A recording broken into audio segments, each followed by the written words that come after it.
बात करते हैं आंवला नवमी की। देखिए, आंवला नवमी से जुड़ी हुई एक बहुत ही रोचक कथा है। कहा जाता है प्राचीन काल में एक राजा हुआ करते थे जिनका नाम था आंवल्या।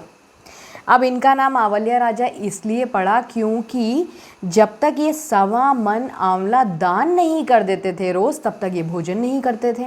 रोज़ दान करते थे, फिर ही भोजन करते थे। अब ये सब जो था उनके बेटे ने देखा, बहू ने देखा, उनको बिल्कुल भी अच्छा नहीं लगा। बहुत दिन तक तो देखते रहे, लेकिन फिर उन्होंने राजा और रानी को महल से बाहर कर दिया कि अब आपकी ज़रूरत नहीं है, आप तो कुछ ज़्यादा ही दान कर रहे हैं। तो जो राजा और रानी थे वो चले गए जंगल में।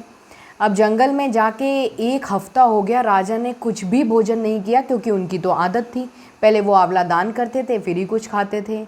तो उनका इतना कठोर तप देखकर भगवान प्रसन्न हो गए और भगवान ने जंगल के बीचों बीच जो वन था उधर बीचों बीच उनका महल प्रकट कर दिया।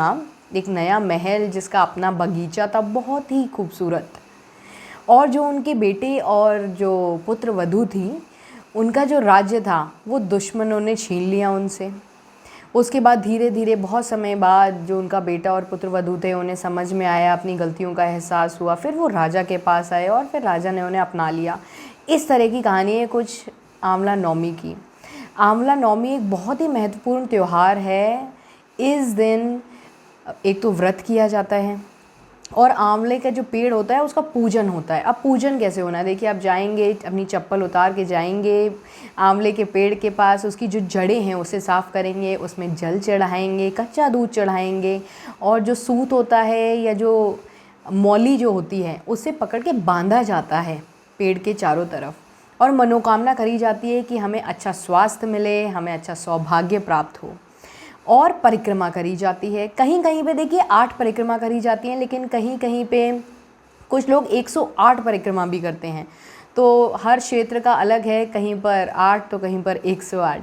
अक्षय नवमी को धात्री नवमी और कूष्मांडा नवमी के नाम से भी जाना जाता है।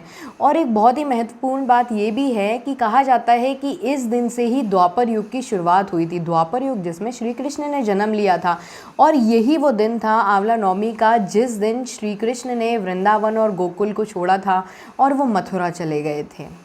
इसीलिए आज के दिन वृंदावन में भी परिक्रमा लगाने का नियम है। लोग जाते हैं वहाँ परिक्रमा लगाते हैं और भगवान कृष्ण को याद करते हैं।